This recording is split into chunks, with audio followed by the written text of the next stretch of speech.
Efésios capítulo 5, versículo 14.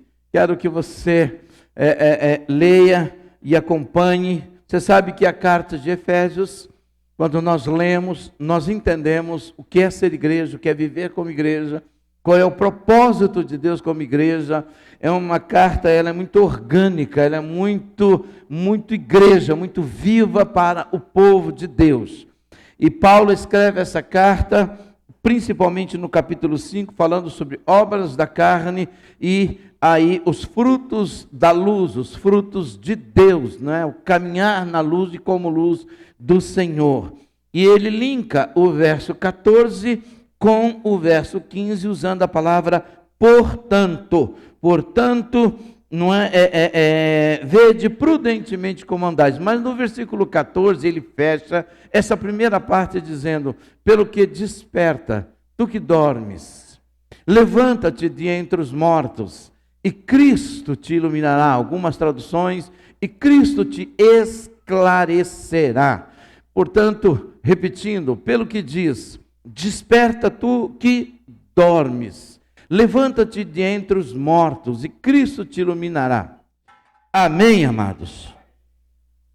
Essa semana nós fomos buscar uma doação, eu e o pastor Felipe, e fomos conversando no carro, no nosso bate-papo no carro, falando sobre a situação da igreja, o comportamento da igreja de uma forma geral. A gente sabe que a igreja vem vivendo um tempo muito precioso, um tempo de crescimento, um tempo de expansão, e eu falo igreja de uma forma geral. Nunca as pessoas se converteram tanto a Jesus como vem se convertendo nessa última década, nesses últimos anos, não é? E isso tem sido muito bom. E a igreja tem vivido uma reviravolta. O Espírito de Deus tem trabalhado nesse jeito, dessa forma, como alguns interpretam. Mas outros não interpretam e não enxergam, não olham somente por esse lado do crescimento, mas olham também pelo lado da imaturidade. Nós nunca tivemos uma igreja, e me permitam dizer isso, tão mundana, né, tão promíscua, tão envolvida com o mundo como nós temos hoje. Não é? Nós também vivemos e estamos vivendo isso. Então, existe um lado bom? Existe. Existe um lado ruim? Existe um lado horrível. E a gente às vezes não acorda para essa realidade, porque a gente super espiritualiza tudo e não enxerga aquilo que está acontecendo à nossa volta com a igreja. E eu não falo a igreja do Senhor Jesus Cristo, porque essa igreja universal invisível, ela não se mistura, mas eu falo da igreja local, dessa organização e desse organismo mesmo, igreja que, por causa da teologia, da liberação de alguns conceitos, não é? De você achar que não é bem dessa maneira, que a teologia está errada, que a interpretação está errada, que os tempos são outros. Nós temos percebido aí uma avalanche de ensinamentos do inferno que tem entrado dentro da igreja em nome de Jesus Cristo. E Jesus não tem nada, absolutamente nada a ver com isso, porque a palavra está aqui, nós precisamos entender isso. Paulo, quando escreve essa carta à igreja de Éfeso, ele escreve a cidade da grande deusa Diana.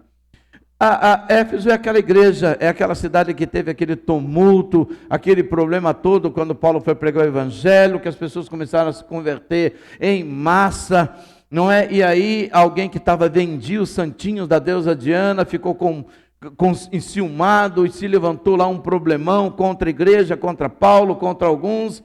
E ali, durante 2 horas, começaram a gritar, né? Diana, deusa dos Efésios, um tumulto que foi parar lá nos tribunais, vamos assim dizer, para se resolver esse problema e se acalmar os ânimos.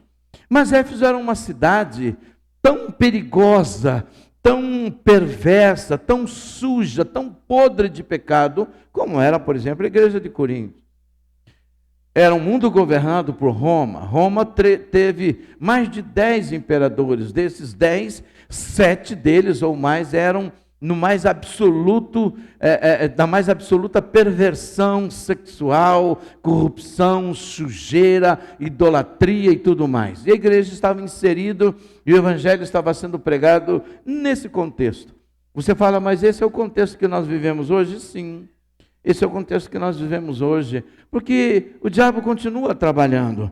E quando Paulo escreve para a igreja de Éfeso, embora alguns achem que Paulo está falando com os ímpios, com os não pecadores, quando ele fala desperta tu que dorme, eu me permito entender de uma forma diferente, porque ele não escreve para o mundo, ele escreve para a igreja, ele escreve para o cristão. Ele escreve para aquele que adora o Senhor Jesus na igreja de Éfeso. E quando ele fala sobre aquilo que eles eram, aquilo que era o comportamento deles, a idolatria, a perversão, a perversão sexual, a imoralidade, a impureza, o adultério, tudo que envolvia aquela cidade, aquele povo, ele diz: vocês fizeram tudo isso, mas agora vocês não são mais assim. Agora vocês são diferentes, vocês agora são luz. Vocês agora são sal. Antes vocês faziam e praticavam as obras da carne, mas agora vocês têm o fruto do Espírito. Portanto, vocês precisam agir de maneira diferente. Vocês precisam andar e se comportar de maneira diferente. E quando Paulo escreve, fecha no versículo 14, ele diz: desperte você que dorme. Ele não está falando ao ímpio. Primeiro porque o ímpio está morto, não está dormindo. O ímpio está morto. Não é? Nós vemos isso no capítulo 2, versículo 1 e 2, que ele nos deu vida quando nós estávamos mortos em nossos delitos e pecado. O salário do pecado é morte. Então, o ímpio não está dormindo, o ímpio está morto. Quem é que pode estar dormindo? O cristão, o crente, o servo de Deus, o filho de Deus. E ele diz: você precisa despertar desse sono, não é, desse bloqueio na sua mente, no seu coração, e entender o que está acontecendo. Tipo, Paulo está dando um chacoalhão, dizendo: desperta, povo, acorda, igreja, vocês precisam entender o que está acontecendo, porque nós estamos vindo, nós entramos na igreja, mas a gente precisa entender que algumas coisas mudam. E aqui eu quero falar da conversa que eu e o pastor Felipe tivemos. Estávamos falando e falamos o seguinte: eu falei: Felipe, eu tenho orado e Deus tem falado comigo muito nesses dias sobre a igreja. Não é? Porque muitos falam: a igreja, ela é pública, e as pessoas têm que vir, elas têm que, a igreja tem que aceitar. E eu coloco um pé no freio e falo: peraí, de fato a igreja é pública. Diga: a igreja é pública. A igreja é pública, sim, eu não tenho a menor dúvida disso. Mas preste atenção no que eu vou falar. Ela não é para todo o público. A igreja é pública quanto lugar para você frequentar. Mas para você ser igreja, ela não é para qualquer público. É somente para aquele que nasceu de novo. Somente para aquele que teve encontro com o Senhor Jesus. Então a igreja é pública quanto organização, sim. Ela é pública porque naquela porta entra todo mundo, sim, mas a partir do momento em que você decide ser igreja, você passa a ser você faz parte de um público seleto. Você é mudado, você é transformado. Você tem que ter nascido de novo, senão você não é igreja. Você está em uma igreja, mas você não é igreja. Porque estar em uma igreja, qualquer um pode estar. Ser igreja tem que passar pela cruz. Tem que passar por Jesus, tem que ter um caráter transformado, tem que nascer de novo. E uma pessoa que é igreja, ela não mudou de vida, ela transformou, ela nasceu de novo. Você não tem uma nova vida, você tem uma vida nova. Deus te deu uma vida nova. Aquela morreu, aquela acabou, o velho homem acabou. Agora é um novo homem que se refaz para o pleno conhecimento de Deus. Por isso é que ele diz que nós temos que aprender, nós temos que nos renovar todos os dias, nós temos que ser reeducados ou educados novamente a viver no reino, porque a gente não sabe viver nesse reino. Nós estamos aprendendo como que nós vivemos nesse reino. O reino tem uma linguagem, o reino tem uma cultura, o reino tem leis, o reino ele tem um governo, ele tem um Senhor. E eu preciso entender que nesse reino eu não estou debaixo da lei dos homens. Quanto organização, igreja, sim. Quanto organismo, eu estou debaixo da lei de Deus. E não é porque o mundo concorda que eu tenho que concordar. Não é porque o nosso governo concorda que eu tenho que concordar. Não, eu preciso ser aquilo que Deus me fez ser, o filho dele. Portanto, eu saí do reino das trevas, eu estou no reino da luz. E no reino da luz, as leis que regem esse governo não é a lei brasileira, é a palavra de Deus. E se eu não entender isso, eu vou começar a fazer alianças porque eu vejo as coisas como normal. O que estava acontecendo com a igreja de Éfeso? Que estava havendo algumas misturas, como Paulo, por exemplo, quando escreve para os Coríntios, ele diz: eu gostaria de escrever e falar com vocês como espirituais, mas eu não posso, porque vocês são carnais. Vocês não conseguem entender a dimensão do que Deus tem para você, o que Deus quer para você. Sabe por quê? Porque a esperança do crente parece que está indo embora. Provérbios capítulo 13, 12 diz que a esperança demorada faz adoecer o coração. E a gente acha que nada vai mudar, nada vai acontecer, não é? A esperança que se adia faz adoecer o coração, mas o desejo cumprido é a árvore de vida. A gente precisa entender que todos os dias nós estamos correndo atrás de ver esse desejo, porque o desejo de salvação já está cumprido na nossa vida, mas a gente tem uma promessa. E quando a gente vem para Jesus, a gente não somente nasce de novo para entrar em uma religião. Eu fico nervoso quando alguém fala: agora eu tenho uma nova religião. Você não tem uma nova religião. Até porque essa religião não é nova, pode ser para você, mas eu estou falando que você tem uma promessa. Deus, Ele te gerou, te colocou no reino e te fez uma promessa. Você vive se preparando para o cumprimento da promessa. Você vive se preparando para viver eternamente com Ele. Você já está no reino, não é? É como atravessando um grande deserto para chegar na terra prometida, na promessa que Deus nos deu. Mas enquanto isso nós estamos aprendendo, nós estamos sendo moldados, trabalhados, lapidados pelo Espírito de Deus para o encontro, o grande dia do encontro com o noivo celestial. Para isso, querido, a gente precisa entender. Vão passar um monte de coisa. Um monte de coisas vão acontecer. Mas eu estou firmado na palavra. O céu pode passar e Pedro diz que vai passar.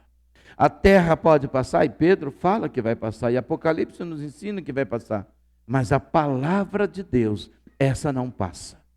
Porque se Deus é o mesmo de ontem, e Ele é o mesmo de hoje, Ele é e será o mesmo amanhã, então o que Ele disse não mudou. Não existe uma forma de eu relativizar a palavra de Deus. Não é que quando Ele disse há 4.000 anos atrás, o contexto socioeconômico, cultural era outro. Hoje o contexto socioeconômico, cultural mudou.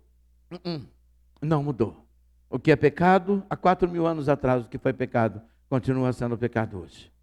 O que afrontava a santidade de Deus há 5.000 anos atrás, continua afrontando a santidade de Deus ainda hoje. Porque Deus está há 5.000 anos atrás, como Ele está há 10.000 anos no futuro, porque para Ele tudo é presente.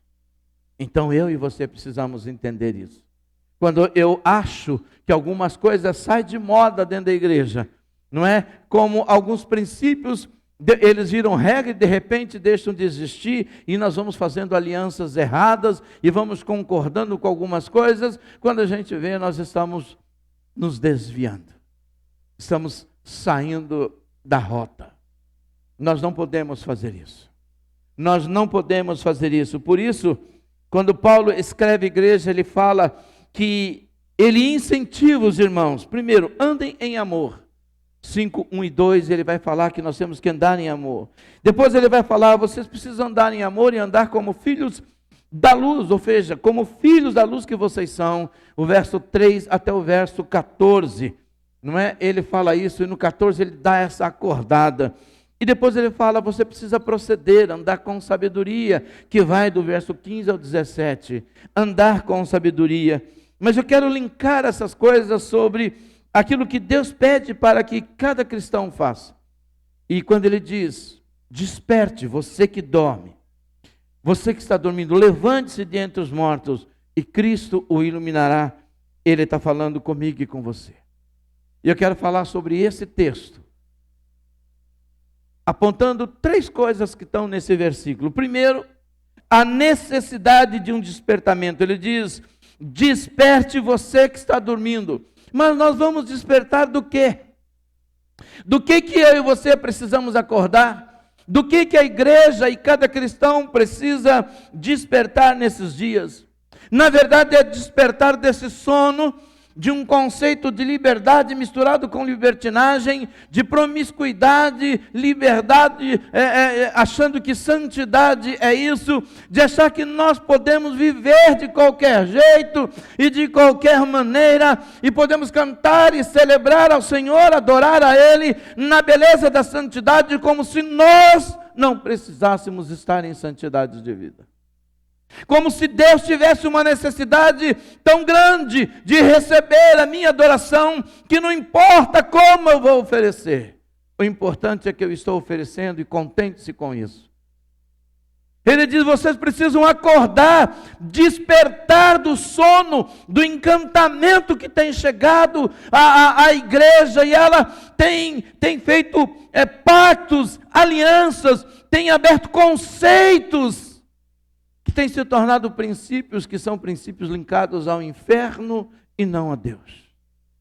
Mas Deus é amor, sim, mas o amor de Deus, Deus é um espírito que ama com severidade. O amor de Deus é severo, o amor de Deus é radical, o amor de Deus é tão radical que Ele, quando te ama, Ele te ama de uma maneira que Ele deu tudo o que Ele tinha para você. Ele deu o seu único filho, mas Ele quer ser amado de forma radical. E nós precisamos entender isso. Nós precisamos entender isso. Se Ele deu tudo o que tinha, é para que eu me desprenda tudo daquilo que atrapalha o relacionamento do meu amor com Ele. Abram os olhos. Acordem do encanto que o mundo e seu Deus têm promovido. Abandonar o amor de Deus é mortal. O Deus deste mundo, assim como suas promessas, são mentiras, são fake news, não é? E que nascem de um caráter enganador que o inferno tem, que o mundo tem. Não esqueçam quem vocês são agora, mas não esqueçam quem vocês foram. Porque aquilo que vocês foram não tinha nada a ver com Deus. A forma como vocês agiam não tinha nada a ver com Deus. 1 João capítulo 2, versículo 15 diz assim: não ameis o mundo, 1 João 2,15. Não ameis o mundo nem as coisas que no mundo há. Se alguém amar o mundo, o amor do Pai não está nele. Eu preciso entender como que eu estou olhando para este mundo. Eu sou apaixonado pelo mundo, pelo padrão do mundo, pelas coisas do mundo, pela liberdade do mundo. E ele diz: não ame o mundo. Se você ama o mundo e as coisas que tem neste mundo, o amor de Deus não está em você. Eu não posso ter, quando se trata de vida, de adoração, eu não posso ter dois amores, eu não posso ter dois senhores. E ele disse: tem pessoas que estão dizendo que me amam, mas estão apaixonadas pelo mundo, dizendo que me amam, mas têm uma relação de profunda intimidade com o mundo, dizendo que me amam e vivem nos padrões do mundo. E eles querem trazer para dentro do reino o padrão de fora. E isso não existe. Deus não vai... Sabe por quê, amado? Porque o reino de Deus é hermético. Pastor, o que é hermético? É extremamente fechado. Só entra nas condições dele. Só entra nas condições dele. Você não entra no reino de Deus debaixo das suas condições. Você pode vir como você está, mas você não entra se você permanecer como você veio. Não tem como você permanecer, não tem como você entrar. Esqueça essa ideia de que, Deus me ama e no final você vai para o inferno. Pastor, o senhor está sendo radical? Não, eu não. A palavra de Deus. Parece que essa linguagem ela ficou obsoleta. Hoje nós temos que passar a mão na cabeça das pessoas. Hoje a gente tem que entrar em concordância, porque o mundo é outro. Não, o mundo não é outro. O mundo é o mesmo. Pecador que afronta Deus, corrupto, o mundo é o mesmo.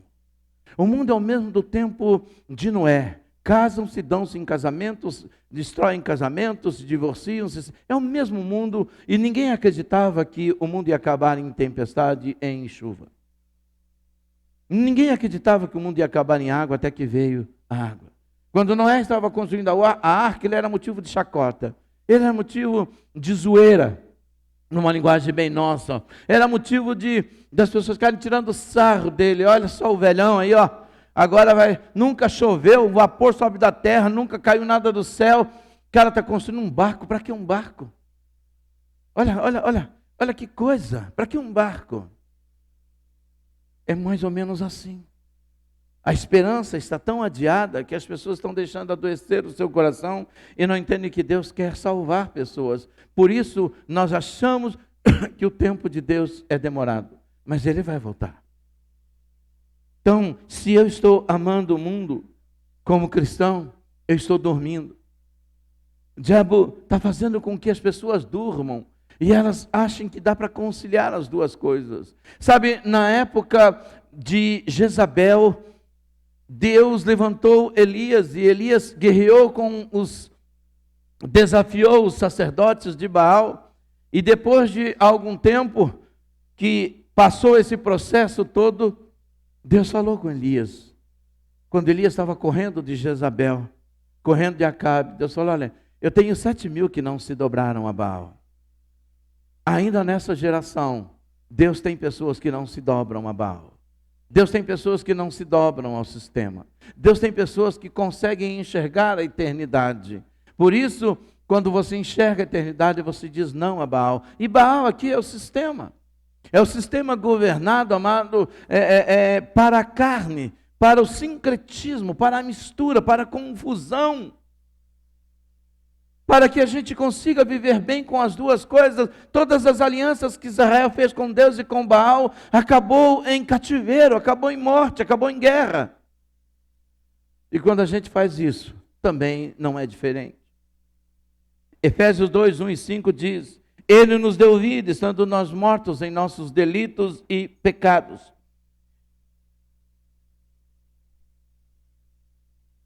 E estando nós mortos em nossos delitos e pecados, nos deu vida juntamente com Cristo, pela graça somos salvos. Veja aqui como que nós estávamos, quem nós éramos e o que nós somos. Ele está dizendo isso para a igreja. Vocês eram assim, mas agora vocês têm vida. Cristo deu vida para vocês, pela graça vocês são salvos através da fé. Por isso vocês precisam ficar acordados, despertados. Pare de confundir as coisas. Portanto, saiam do encanto, saiam do engano, saiam da mentira do mundo. Não é, amados, sair do mundo, pedir: Deus me leva desse mundo. Não estou falando isso. A oração do Senhor Jesus lá em João 17 foi: Pai, eu peço, não os tire do mundo, mas livre-os do mal.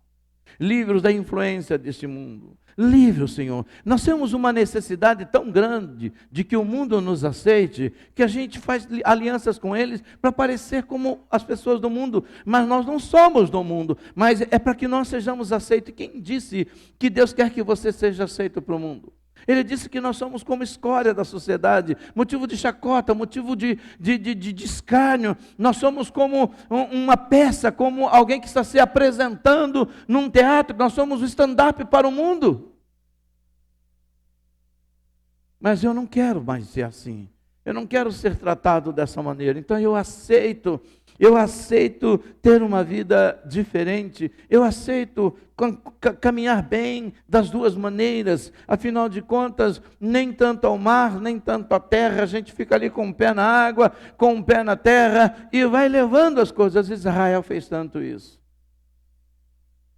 Só que deixa eu dizer uma coisa: assim como não existe mulher meio grávida, não existe ninguém meio salvo. Ou você é, ou você não é. Não existe ninguém que está meio no céu. Ou você está inteiro no céu, escrito no livro da vida, ou você não. Ah, pastor, eu tenho 3 nomes. Meu nome é, o meu, por exemplo, Gerson José Rodrigues. No livro das vidas já está escrito Gerson e Jô. O Zé e o Rodrigues, estou caminhando para escrever. Não. E o Senhor, Ele é tão radical com isso, Ele diz: eu apago do meu livro todo aquele que pecar contra mim. Eu não tenho poder para apagar, mas Ele tem poder para apagar do livro dele todo aquele que pecar contra Ele.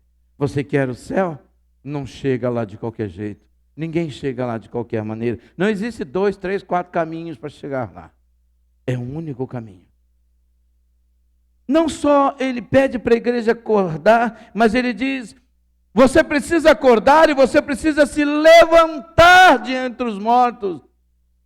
É engraçado que nós lemos na palavra que o cair é do homem e o levantar é de Deus. Que o cair é do homem e o levantar é de Deus. Mas quando Paulo escreve à igreja, ele diz: olha, você precisa acordar desse sono, disso que você está imaginando que é uma realidade. Você precisa abrir a sua mente. E quando você acordar, você precisa levantar. Você precisa sair. Você precisa caminhar. Você precisa correr para Deus. Você precisa entender isso. Não é acordar somente, mas é tomar uma atitude de sair fora disso. Fugir do pecado, fugir da carne, fugir do padrão e da ação do mundo. Mas pastor, a Bíblia diz que eu tenho que ser luz do mundo, sim. Mas não compactuar com o mundo. Não concordar com as coisas que o mundo está fazendo. Nós vamos se posicionar contra os enganos, contra as mentiras, de achar que as coisas não são bem assim, sabe? Vigiar para não cair nas armadilhas do nada vai acontecer. Existe uma armadilha do nada vai acontecer. Não, isso é balela. Não, o mundo é outro, Deus não é assim não, imagina, isso aí é a teologia do fracasso, isso aí é o ensinamento, sabe, da codependência, da dependência, não é assim, Deus nos fez livre, nós podemos todas as coisas sim. Deixe-me dizer uma coisa, querido, presta atenção no que eu vou falar. A Bíblia diz que você pode todas as coisas em Cristo Jesus, amém? Quem crê nisso, amém ou não amém? Então, se Deus diz que você pode todas as coisas, você não tem desculpa do porquê não ser santo. Você não tem desculpa por porquê não consegue se livrar do pecado. Você não tem desculpa do porquê você não consegue ser um marido melhor, uma mulher melhor, um filho melhor, um cristão melhor, porque você pode todas as coisas. Então, se você pode todas as coisas, você pode viver em Deus melhor do que você vive. Você pode viver uma santidade melhor do que você está vivendo. Você pode ter um caráter que resplandece a glória de Deus mais do que você está resplandecendo. Você pode ser aquilo que Deus quer que você seja, porque Deus disse, eu sou contigo, então você pode ser o que você quiser. Mas a gente usa esse termo para dizer, em Deus eu posso todas as coisas, portanto, a vida é minha, a vida não é sua, a sua morreu com Cristo, agora a vida que você tem é Cristo em você, é o Espírito habitando em você, portanto a vida que você tem agora é a dele em você, você não tem direito de fazer dela o que você quer, nem eu tenho direito de fazer o que eu quero. Por isso eu preciso me levantar. Olha o que Pedro diz em 2 Pedro 3,9. Não retarda o Senhor a sua promessa. Esse texto dá um friozinho na barriga da gente. Como alguns julgam demorada. Pelo contrário. Ele é longânimo para convosco, não querendo que nenhum pereça, senão que todos cheguem ao arrependimento. Essa semana eu fui assistir, não foi essa semana, semana passada, o Jurassic, como é que é Jurassic o quê, filha? World? Sei lá, é alguma coisa assim. Era tanto dinossauro, que quando acabou o cinema, a metade da tela estava comida. Tanto dinossauro que tinha lá. E aí, acontecendo lá, os artistas, o filme correndo, aí vem uma frase. O cara fala para a moça, lá para a senhora lá. Eu me arrependo das coisas que eu fiz. Mais ou menos isso. Aí ela para e fala assim. Quem se arrepende vive no passado e, portanto, não consegue ser feliz. Precisa esquecer esse negócio de arrependimento. Aquela frase saltou no meu olho, sabe? Saltou os meus ouvidos também, desceu no meu coração. Eu falei, miserável capeta, Satanás, você é do inferno mesmo. Seu desgraçado. uma frase tão bonita. Olha só, quem se arrepende, quem vive se arrependendo, vive no passado, portanto, perde o futuro. Querido, sabe a única maneira que tem de você perder o futuro é não se arrependendo do passado que você viveu. Mas esse miserável desse capeta, ele cria, sabe, os sofismas dele, as palavras bem colocadas, e como a gente tem preguiça de pensar, de falar, é verdade, a partir de hoje eu não me arrependo. Ainda tem gente que fala, obrigado Deus pela revelação. Que revelação, rapaz. Que revelação, rapaz. Isso aí foi um capeta que saiu lá do inferno, jogou no diretor e ele escreveu essa frase. Está lá. Não é pecado você assistir o filme, mas a frase está lá. O diabo manda recado direto para a gente acordar. O diabo está falando, gente, acorda. Acorda que não está cabendo mais ninguém aqui no inferno, não. Ele está com uma obra de expansão lá no inferno. Que é tanta gente no prazo falar, acorda, acorda, acorda. O duro é ele chegar e falar assim, oxe, eu lembro de você, você era cristão. Você não pode viver se arrependendo, porque quem se arrepende vive no passado. E você vivendo no passado, mas espera aí. Você lembra da oração de Neemias? Qual era a oração de Neemias? O que nos sobreveio porque nós e os nossos pais fizeram. O que está acontecendo conosco é porque os nossos pais não te ouviram, porque os nossos pais erraram. Ele está voltando para onde? Para o passado. Não existe maneira de você consertar o futuro, e entenda bem esse futuro, se você não for lá no passado e falar assim, Senhor, eu me arrependo do que eu fiz. Seja daqui meia hora, ontem, antes de ontem, daqui um ano, se você não se arrependeu, por isso nós precisamos falar, Deus, traz a minha consciência, o meu erro, o meu pecado, para que eu possa me arrepender do que eu fiz. Para que eu possa, Senhor, meu Deus, mudar. E Pedro diz, olha, alguns estão julgando demorada a volta de Jesus. Portanto, dá para a gente viver de qualquer maneira. Uma pessoa de 18, 19 anos pensa assim, eu tenho toda uma vida pela frente, por que eu vou tentar viver agora como crente hoje? O problema, querido, é que você não sabe se você vai viver 62 anos. Você pensa, você imagina que você vai viver. Você não sabe se você vai viver 19, até os 19. Você pensa, imagina, você ora para isso. Sabe por quê? Porque um segundo para frente a gente não sabe se vai estar vivo. O problema não é quando Jesus vai voltar, é até quando nós vamos estar vivos. E se no momento da nossa despedida a gente vai ter tempo para se arrepender. Porque tem hora que é tempo de você correr, não é tempo de se arrepender. Então a gente precisa falar, Senhor, eu preciso me levantar no meio dos mortos. E ele diz, levanta-te do meio dos mortos. Olha, é um vale de ossos secos no mundo. Ele diz, você precisa se levantar do meio dos mortos. Ele não está falando para a igreja, olha, levanta do meio dos vivos. Não, você precisa despertar desse sono, porque você está dormindo num cemitério chamado mundo. Você está dormindo num fosso de pecado. Desperta e se levante do meio desses mortos, desses zumbis. Sai do meio deles. Vem para a luz. Vem para a vida. Você foi assim, você viveu assim. O padrão é outro, é elevado. O padrão é do céu na terra e não terra no céu. É céu na terra. Não foi o reino que subiu, foi o reino que desceu. E a gente precisa acordar para isso. Levanta-se de entre os mortos. Por isso Cristo está dizendo, você que me tem, mas está dormindo, você precisa despertar.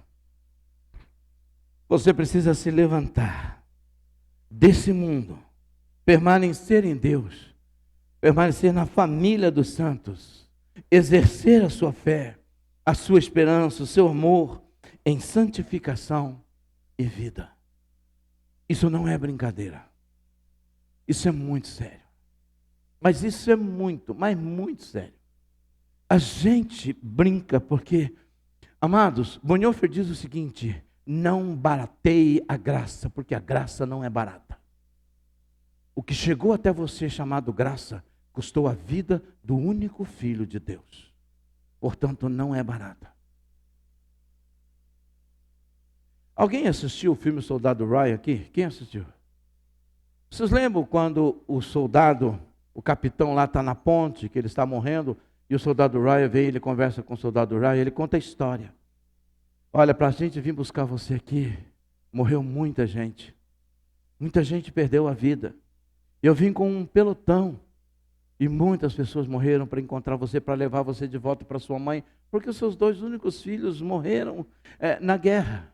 Você tem que voltar para cuidar da sua mãe. Mas existe uma frase que ele diz, vocês lembram? Depois que ele conta toda a história, ele olha bem no olho dele e fala assim: cara, olha para tudo que aconteceu com esse grupo aqui. Olha para tudo que aconteceu com esse pessoal que morreu. Olha para mim. E ele diz: faça valer a pena. Jesus morreu por você.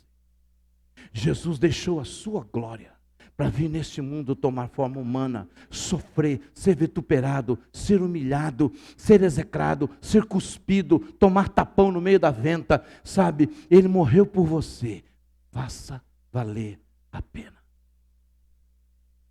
Se para você não vale nada, então faça valer a pena por Ele, porque para Ele você vale alguma coisa. Fazer valer a pena é viver cada segundo da nossa vida na expectativa de um dia poder encontrar com o nosso Salvador, poder encontrar com Ele na glória, poder vê-lo.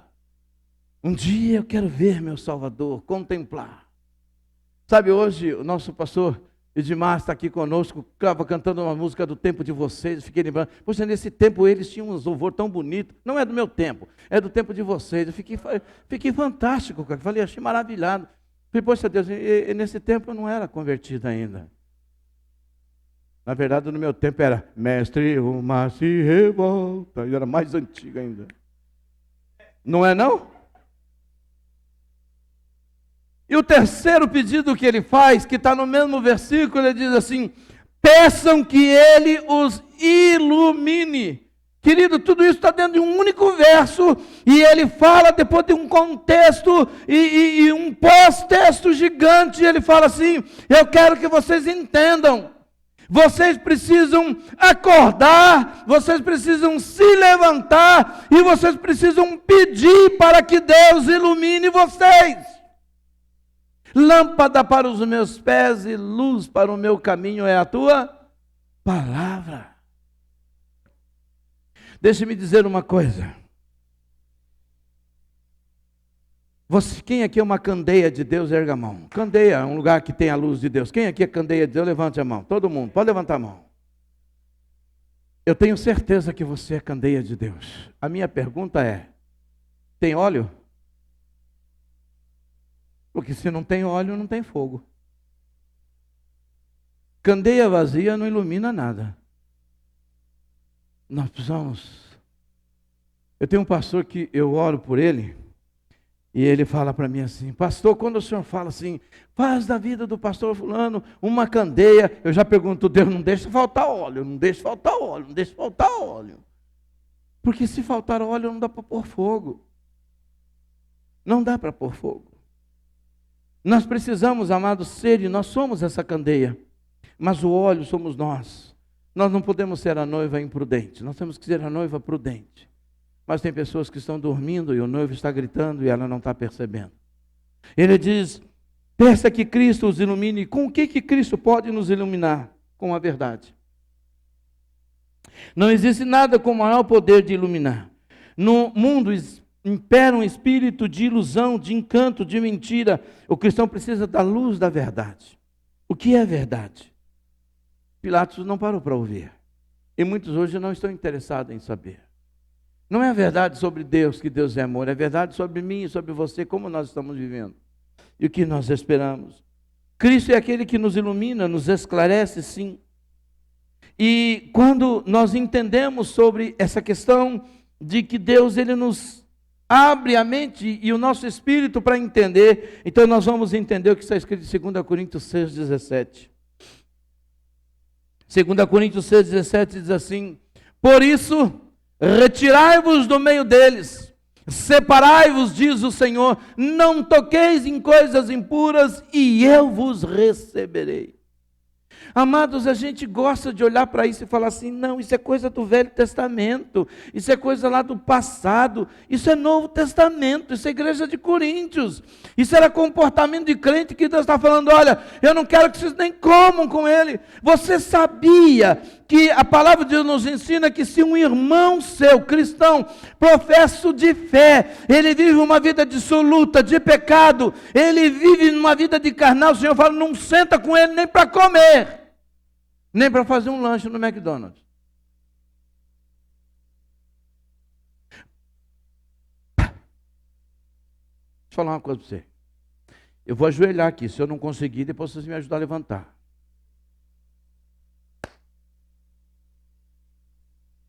Presta atenção no que eu vou falar para você. Ó, presta atenção no que eu vou falar para você. Você pode e deve ser luz para o pecador. Você pode, sendo luz e se comportar, ir numa lanchonete com um pecador, comer junto com ele para falar de Jesus. Você pode fazer isso. Você pode, por exemplo, conversar com um pecador, amados, e falar do amor de Jesus, porque ele nunca ouviu falar de Jesus. Mas a Bíblia diz: mas não sente com aquele que se diz irmão, não quer mudança de vida. Com esse você não anda. Sabe por quê? Porque com um ignorante eu tenho acesso e eu tenho o sim de Deus para chegar para ele e conversar. Mas com o cristão ignorante que não quer mudança, ele diz: com esse eu não quero que você nem chegue perto. A graça é muito mais radical comigo e com você do que era a lei. E a gente não percebe isso. Nós banalizamos a graça. Cristo precisa iluminar. Jeremias 51:45 é o mesmo texto. Deus falando através da boca de Jeremias diz: sai do meio dela. Sai do meio dessa nação pecadora, sai do meio dela, povo meu, salve cada um a sua vida do brasume da ira do Senhor. Cada um salve a sua vida.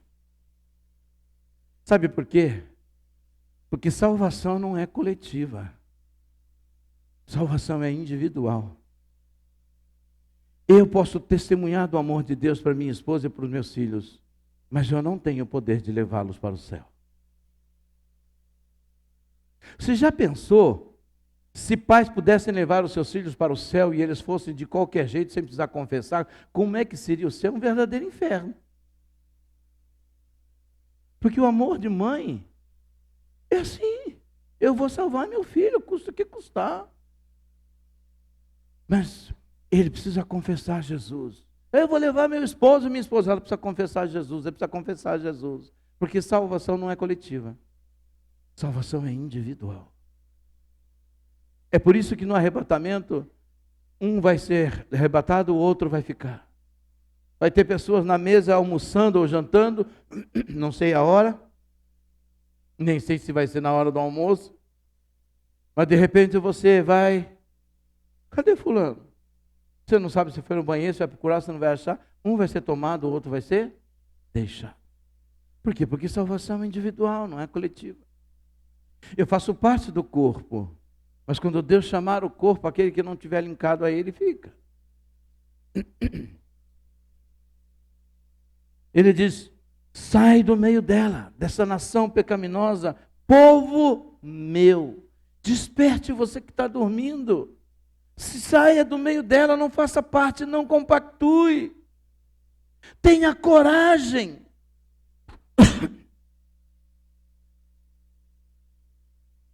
Nós temos amigos que não são cristãos e que precisam ouvir de Jesus, mas nós temos cristãos que são mais mundanos do que a própria pessoa do mundo. E a gente fala: mas é meu irmão, a Bíblia diz que eu tenho que amar. Gente, para de confundir amor.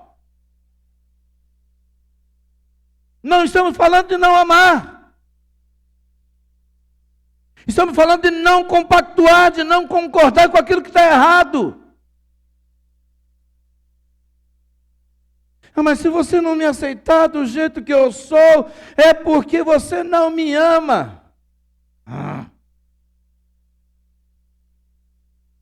Mas se eu te aceitar do jeito que você é, então é porque eu te amo sim. Poxa vida, então Deus não te ama. Se Deus não te ama, eu não posso te amar. Mas Deus me aceita do jeito que eu sou. Não aceita não? Você não conhece a Bíblia não? Na sua casa tem Bíblia? Você tem uma Bíblia? Pastor, mas eu entendo que Deus me ama do jeito que eu sou. Não é não. Se Ele te aceitasse do jeito que você é, Ele não precisaria mandar Jesus e nem falar para você nascer de novo. E pelo que eu sei, Deus não é burro. Quem está em Cristo é uma nova? As coisas velhas, eis que tudo se reformou. Por que Deus mandaria e inspiraria o servo dele a escrever esse texto se ele me aceita como eu sou? Eu acho engraçado isso, sabe por quê? Porque o mentiroso ele precisa nascer de novo. O adúltero tem que nascer de novo. O corrupto tem que nascer de novo. As pessoas elas precisam nascer de novo. Mas existe algum tipo de pecado? Não, eu já nasci assim, então Deus ele me aceita como eu sou. Davi disse que em corrupção ele foi gerado no ventre da mãe dele, mas ele teve que mudar. É por isso que nós vamos ser uma nova criatura. Eu também fui gerado em pecado, você também foi gerado em pecado, nós nascemos em pecado, mas a gente precisa nascer de novo. Foi isso que Deus disse para Nicodemos. Nicodemos, você precisa nascer de novo. Mas como é que eu vou nascer de novo? Eu já sou velho, eu vou voltar para o ventre da minha mãe e vou nascer de novo. Ele diz, não, Nicodemos, você está enganado. O que é nascido da carne é carne. Isso não vai mudar. Mas o que é nascido do Espírito, esse é Espírito. Então você precisa nascer de novo. Você precisa ser uma nova criatura. E para isso você precisa entender que se você não for gerado no ventre espiritual do Espírito Santo, você não tem o DNA de Deus. Portanto, quem tem o DNA de Deus tem que ter sede e fome de Deus. Não que nós não erramos, infelizmente a gente erra, a gente falha. Mas quando você erra e falha, o Espírito de Deus fala ao seu coração, ei, filho, filha, você deu uma escorregadinha aqui. Não, mas eu não vou me arrepender, porque quem se arrepende... Nossa, aquele filme foi tão libertador para mim, pastor. Foi? Né? Foi libertador mesmo, você foi. Então, como foi para o dinossauro? Eles foram destruídos por fogo, você também vai ser destruído por fogo, se não acordar.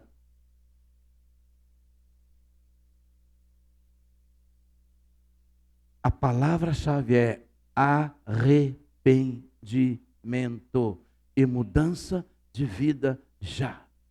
É chegar e falar, Deus, me perdoe dos meus pecados. Sabe, a igreja está num sono e ela não quer se levantar desse sono. O negócio hoje é ter a igreja cheia, igreja grande não importa. Pelo menos está aqui, está ouvindo a palavra de Deus. É verdade. Como eu disse, a igreja é pública, mas eu friso, não é para todos os públicos.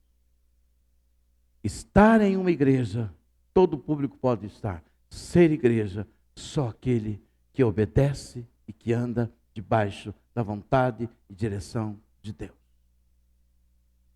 Deus quer que eu e você mudemos todos os dias. Portanto, eu e você precisamos dizer, Senhor, me ilumine. Senhor, me esclareça. Senhor, e o que é que pode me iluminar se não for a tua verdade? O que é que pode mudar na minha mente e meu coração se não a tua verdade? Ilumina. Cristo é aquele que ilumina, que esclarece seus filhos, que precisa seguir a paz e a santificação, senão nós não veremos o Senhor. O autor de Hebreus diz, seguir a paz com todos e a santificação sem a qual ninguém.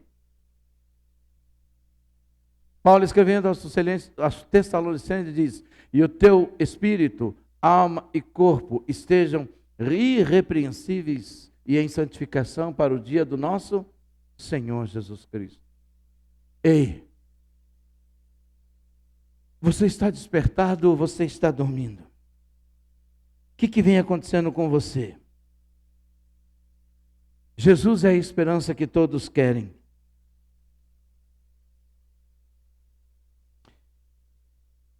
Eu estava ouvindo um comentário, eu achei um comentário muito interessante, que ele diz o seguinte: nada na vida você consegue sem sacrifício. Absolutamente nada.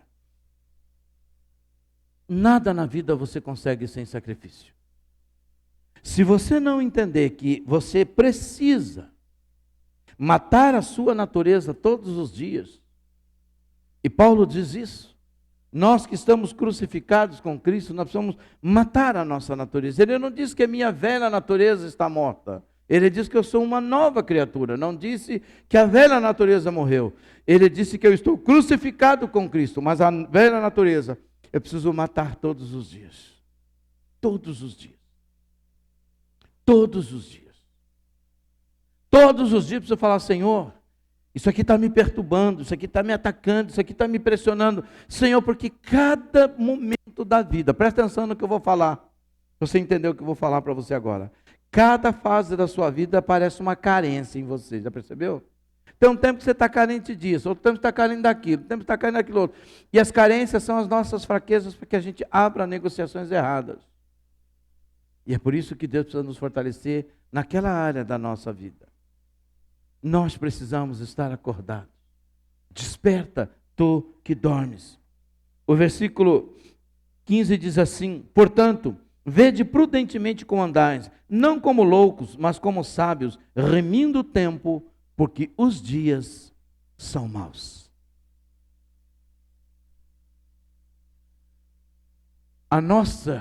Nosso país, vai ser muito difícil a gente ver uma perseguição física. Eu estou falando muito difícil na minha humanidade, né? A gente não sabe do que o inimigo é capaz. Mas, por exemplo, a gente olha para a perseguição lá no Oriente, a gente fala: poxa vida, olha o que está acontecendo com a China, queimando igreja, tirando as cruzes, fazendo as pessoas assinarem documento, negando Jesus Cristo. Está uma perseguição física, prisão e tudo mais. Isso nunca vai acontecer no Brasil. Pode ser verdade, porque o nosso país é um país, eu não sei se pacífico ou passivo, né? Você interprete como você achar melhor. Mas a nossa perseguição é psicológica. A nossa perseguição está dentro de uma liberdade mal interpretada. Hoje, Satanás tem entendido que perseguir o Brasil prendendo o crente não vale a pena. Aliás, no mundo não vale a pena. Mas o que ele faz? Ele faz com que haja uma confusão. E líderes que podem influenciar, pessoas que se levantam. Nós temos uma carência tão grande de liderança, uma carência tão grande, que a gente segue, sabe... me veio um palavrão agora na boca. Misericórdia, né? Que a gente segue qualquer imbecil que se levanta como líder.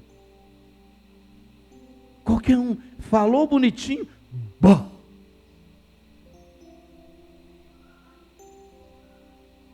Você viu? O cara prega bonitinho, dá um bom. O cara se veste bonito como eu, bom. Não é? A gente não procura essência, a gente procura aparência. A gente não segue pela essência, a gente segue pela aparência. E aí isso é que é mortal. Você precisa seguir pela essência e não pela aparência. Paulo disse assim: querem imitar a Jesus? Sigam a mim. Eu vou para a prisão, eu vou para a cadeia, eu levo pedrada, eu passo fome, enfrento dispensa. Vocês querem me seguir? Vai fora. Vai orar, rapaz. Você precisa de libertação, Paulo. Paulo, você está em pecado. Deus não ouve você, não. Porque é assim. A gente não foi ensinado a passar por reveses. Sabe por quê? Você foi chamado para viver uma vida plena. Deus tem o melhor para você. E a gente canta, o melhor de Deus ainda está por vir. Já cantou essa música? Quem já cantou? Quem já cantou? Senhor, nós queremos nos arrepender agora. Por quê, pastor? Porque o melhor de Deus já veio. Ele deu seu único filho, chama-se Jesus Cristo. Ele já veio, já mora, já habita, está conosco, está aqui. O melhor de Deus já veio. Ele deu o melhor dele para você e para mim. Agora esse melhor vai trazer coisas maravilhosas em Deus para nós. Coloque-se de pé.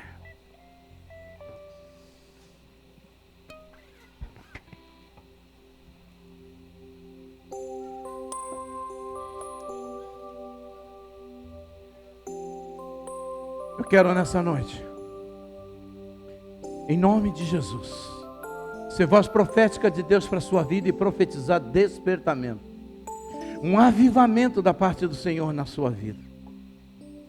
Eu profetizo sobre a sua vida, querido, que você vai se levantar do meio dos mortos, que você vai sair desse sono espiritual, que você retoma a sua vida de oração, de leitura da palavra, de santificação, de jejum. Sabe, eu declaro que você vai voltar a ter uma vida de essência com Deus, de voltar ao primeiro amor em nome de Jesus.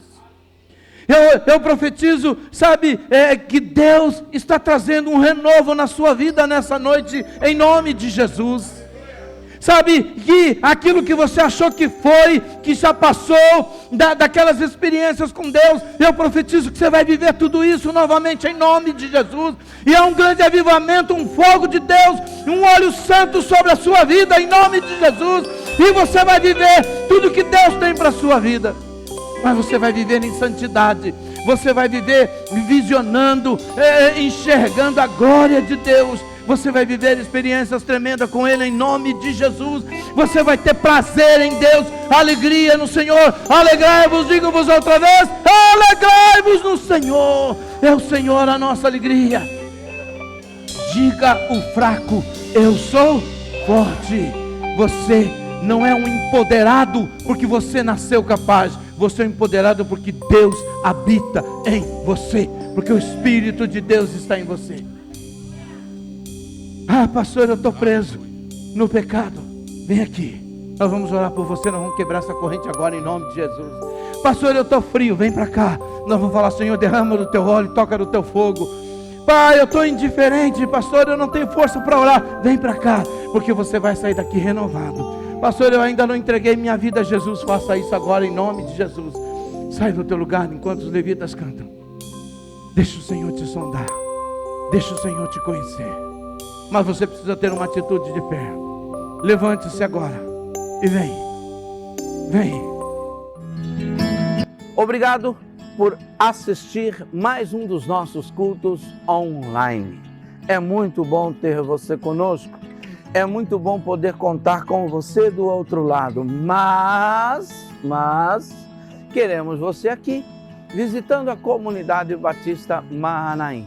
Portanto, vem conosco. Os nossos cultos acontecem aos domingos, às 8 horas da manhã e também às 18 horas, comecinho da noite. Aonde nós ficamos? Aqui, na Avenida Cruzeiro do Sul, 360, Roxidale, Osasco, São Paulo. É sempre um prazer poder, junto com você, adorarmos e celebrarmos o Senhor em comunhão. Ok? Nos acompanhe e continue nos acompanhando nas nossas mídias sociais. É muito bom ter você nesse caminho, nesse processo. Uma ótima semana. Deus abençoe a sua vida, família, trabalho. Até a próxima.